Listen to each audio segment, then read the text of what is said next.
the star, Luis Suarez. The anchor, Rodrigo de Paul.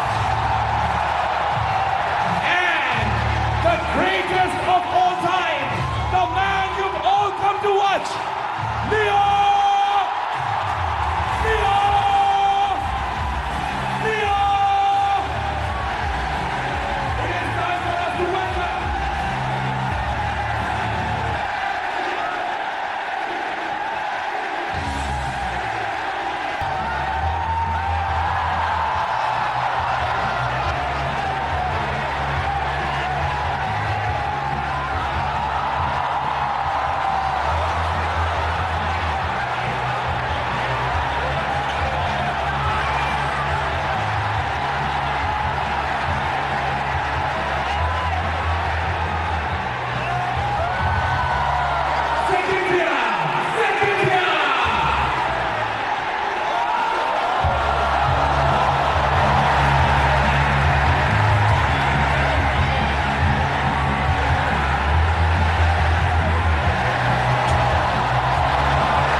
The players to quickly please pose for some photographs.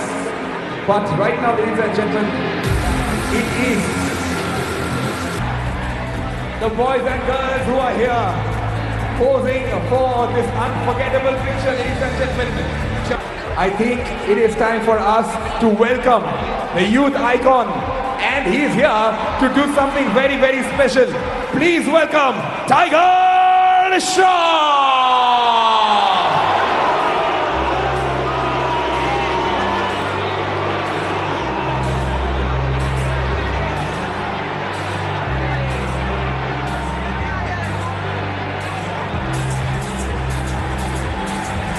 To please welcome on stage Mr. Ajay Devgan, an actor whose work has consistently reflected strength, discipline and purpose.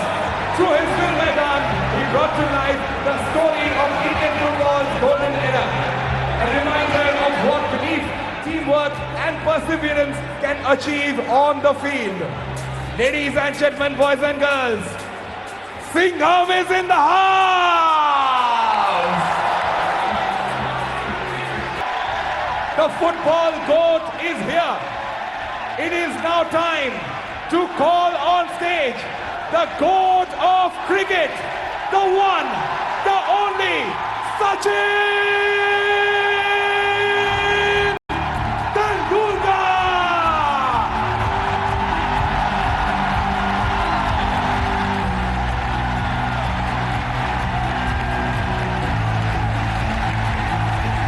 We go, Sachin!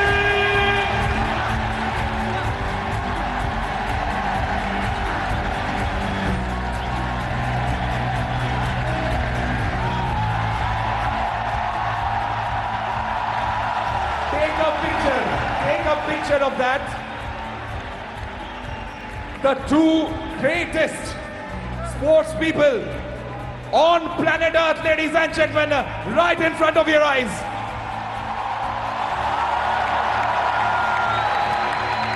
Sachin Tendulkar presenting the number 10 jersey to the number 10 of football.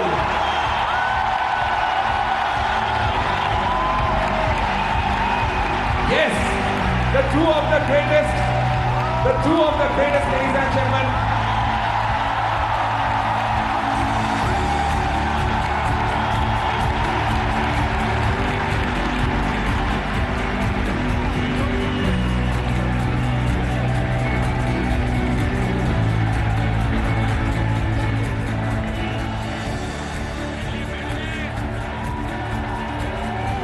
Ladies and gentlemen, boys and girls, what all sports people have been waiting for, what Mumbai has been waiting for. Wait, hold on. The World Cup ball from Leo Messi to the goal of Indian cricket, Sri Sachin Tendulkar. Big round of applause, sir.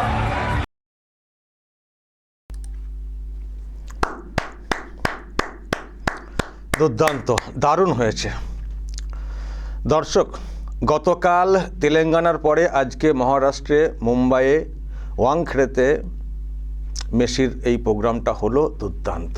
কোনো ওই গণ্ডগোল নেই, মেসিকে ঘিরে selfie তোলার হিড়িক নেই, নেতা মন্ত্রীদের ভিড় নেই, অরূপ বিশ্বাসদের মতো লোকজন নেই।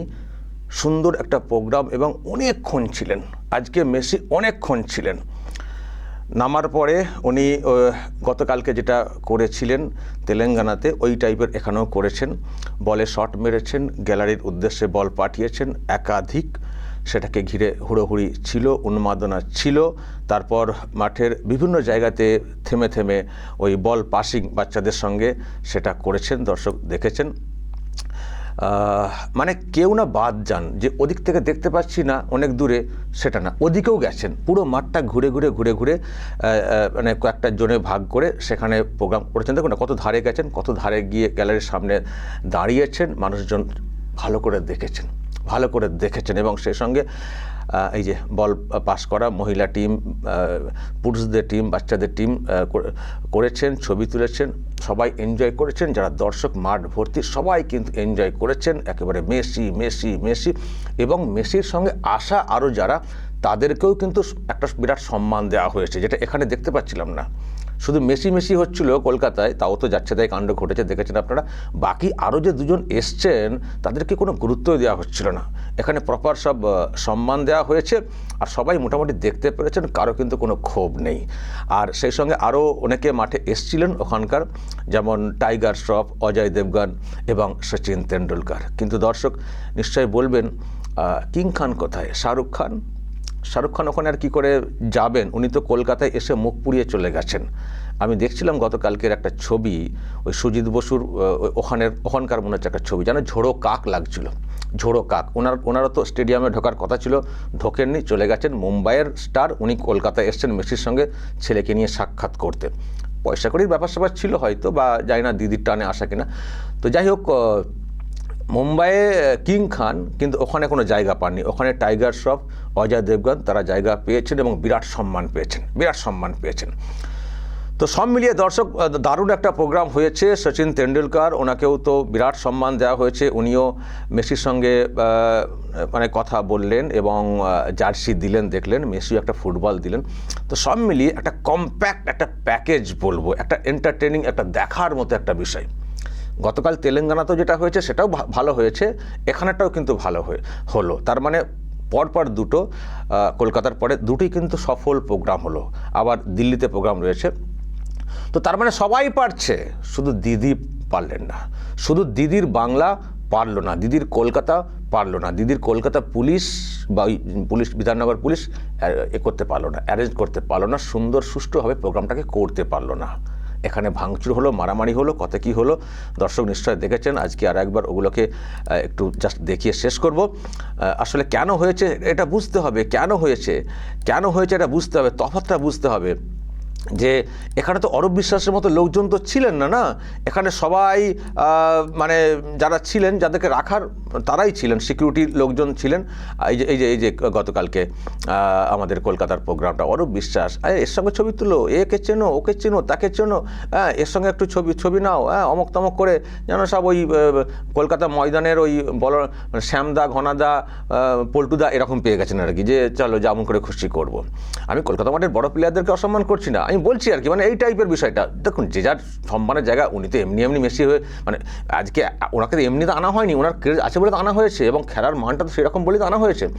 ফলে সেই মতো আর একটা প্রোটোকল মানতে হবে। আর এখানকার দেখুন না, চারিধারে সব লোকজন, কে কোথায় কারো অসৎ উদ্দেশ্য থাকলে কে কোথায় মেরে দেবে কেউ বলা যায়। তো সিকিউরিটি তো মানে খুবই হয়ে গেছিলো, ওনার ব্যক্তিগত যারা ছিলেন সিকিউরিটি তারা খুব কনসার্ন, মানে উদ্বেগে পড়ে গেছিলো। তারপরে গ্যালারি উত্তাল হয়ে যাচ্ছিলো এই অরূপ বিশ্বাসদের কাণ্ড দেখে। তো তারা চলে গেছিলেন। তো যাওয়ার পর আরও গণ্ডগোল কলকাতায় হয়েছিল, স্টেডিয়াম ভাঙচুর, আগুন লাগানো, এইসব তো হয়েছে। দর্শক দেখেছেন আপনারা, গতকাল একেবারে যাচ্ছে তাই সব কাণ্ড হয়েছে। কেউই মানে প্রোগ্রামটা ঠিকমতো করে দেখতে পারেননি। আর দিদিরও সে আফসোস এখন হচ্ছে যে সবাই কত এনজয় করছেন, মুখ্যমন্ত্রী মহারাষ্ট্রে তিনিও কত কি এনজয় করছেন, কথা বলছেন, আমার কি হলো, আমার ভাগ্যে এটাও নেই। দুদিক দিয়ে ফেসেছেন। একটা হচ্ছে লোকজন যাতা করে বলছে না, দ্বিতীয়ত উনি এটার একটা মাইলেজ নেওয়ার চেষ্টা করতেন, খেলা হবে বলানোর হয়তো চেষ্টা করতেন, সেটা হয়নি, হয়তো সেদিক দিয়েও হাত কামড়াচ্ছেন। কিন্তু তার থেকেও অনেক বড় আক্ষেপের আফসোসের জায়গা যে যারা এসছিলেন স্টেডিয়ামে, তারা অনেক স্বপ্ন নিয়ে এসছিলেন, কিন্তু সেটা স্বপ্নটা পূরণ করতে দেওয়া হলো না। এমন করা হলো, এত খরচ করে এত টাকা দিয়ে তারা সব এসছিলেন, কিন্তু ওই নিজেরাই ছবি তুলে নিয়ে চলে গেলেন, নিজেরাই ভাইপো ভাইজিদেরকে নিয়ে ছবি তুলে নিয়ে চলে গেলেন। অন্য কারোর স্বপ্ন সে অর্থে পূরণ হলো না। স্টেডিয়ামে এসছিলেন বটে, মেসি কখন এলেন কখন চলে গেলেন দেখতেই পাননি অনেকে। তো দর্শক, এই হচ্ছে ব্যাপার। তবে এবার কলকাতাবাসীর দেখা না হলেও আজকে শুভেন্দু অধিকারী একটা আশ্বাস দিয়েছেন। কি বলেছেন শুনবেন? শুভেন্দু অধিকারী একটা কথা বলেছেন আজকে। আমি দর্শক ওটা আপনাদেরকে আগে শোনাই। শুভেন্দু অধিকারী কি বলেছেন একটু শুনুন, আমি তারপরে ব্যাখ্যাতে আসবো। কালকে তো সবাই আফসোস করছেন আবার কি, কালকে হয়ে পুরো মিটে গেলে হয়তো অতটা মানুষ করতেন না। মানে কলকাতায় এরকম হয়েছে, আর বাকি সব জায়গাতেই ভালো হচ্ছে, সব জায়গাতেই ওনারা বেশি দারুণ করে প্রোগ্রাম করছেন। তো এইসব যত দেখা যাচ্ছে না সোশ্যাল মিডিয়াতে বা টিভিতে, ততই তো আফসোসটা বাড়ছে না। তো সেই আফসোস দূর করার জন্য শুভেন্দু অধিকারী কি একটা আশ্বাস দিয়েছেন, দর্শক দেখুন। এমন খেলা কাল হলো, 15 বছরের মুখ্যমন্ত্রী বাংলার পিসি গাড়ি ঘুরিয়ে মারো চাচা আপন প্রাণ বাঁচা, গাড়ি ঘুরিয়ে পালিয়েছে। 15 বছরে প্রথম। এই চোরেদের ছাড়বেন আপনি? আনন্দ বিজেপিকে। হায়দ্রাবাদ যদি পারে, দেবেন্দ্র ফডনবিস যদি পারে, রেখা গুপ্তা দিল্লি যদি পারে, আগামী দিনে বিজেপি আসবে। আমরা মেসিকে নিয়ে আসবো, কি করে খেলা করতে হয় হায়দ্রাবাদ, মুম্বাই, দিল্লির মতো আমরাই দেখাবো। উনি আজকে কথা বলেছেন যে বিজেপিকে নিয়ে আসুন, মেসিকে ফের আনবো। এমনি সামনে বিশ্বকাপ আছে, তো উনি যেটা বলার চেষ্টা করেছেন যে আফসোসটা এখন বাঙালিদের মধ্যে হচ্ছে যে আমরা দেখতে পেলাম না। তো উনি বলছেন যে মেসিকে আমরা আনবো, ক্ষমতায় নিয়ে আসুন। এই সরকার পারবে না, কিন্তু অন্যরা পারছে। অন্যরা মানে বিজেপি রাজ্য বা নন বিজেপি রাজ্য, তেলেঙ্গানা, তারাও কিন্তু পেরেছে, সবাই পারছে, শুধু দিদি পারছে না। ইনি সবার থেকে আলাদা। বলেন না এগিয়ে বাংলা, এই তো এগিয়ে বাংলা, ধ্বংসের দিক দিয়ে এগিয়ে বাংলা। কিছুই পারে না, শুধু ফুটানি। আর উনি গতকাল মাঠে নামলে যে আর কি কেলেঙ্কারি হতো সেটাও ভাবতে হবে। অরূপ বিশ্বাস যেমন প্রোটোকল মানেননি, দিদিও ওরকম প্রোটোকল না মানা, উনিও কিন্তু প্রোটোকল না মানা মহিলা, দেখেছেন তো? কোনো প্রোটোকল মানেন? সবই ঘরের ব্যাপার মনে করেন। উনিও যে নামলে কি কেলেঙ্কারি হতো কে জানে। তো যাই হোক দর্শক, আর বেশি কেলেঙ্কারি আমাদের দেখতে হয়নি, যেটুকু দেখেছি তাতেই অনেক। এবার শুভেন্দুরা যে আশ্বাসটা দিচ্ছেন যে আমরা আনবো বাংলার মানুষকে, মেসিকে সামনে থেকে সহজে দেখার ব্যবস্থা করব। এখন দেখা যাক সেই স্বপ্ন বাঙালির পূরণ হয় কিনা বা কবে হবে। দর্শক বলবেন যদি আপনাদের এ নিয়ে আরও কিছু বলার থাকে, যা বলার বলবেন, এবং নজর রাখবেন আরামবাগ টিভিতে।